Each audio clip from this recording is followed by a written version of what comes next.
for the OPCW, that's the Organization for the Control of Chemical Weapons, it is unprecedented. Basically, they've never been asked before to actually disarm a country of its chemical weapons during an actual war, and that's what's going on. So it's uncharted territory for them. Their first meeting, in fact, will be at the Foreign Ministry, where they'll be discussing the logistics of what will be, as I say, a very dodgy or tricky operation.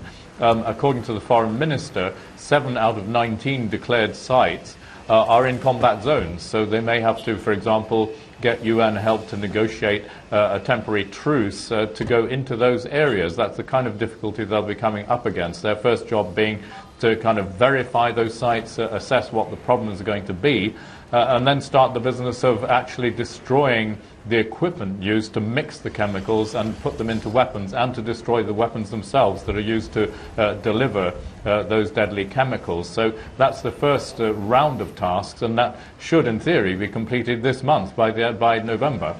Yeah, but when you talk about dismantling chemical weapons, I mean, you don't just chuck them down the sink, do you? This is difficult work.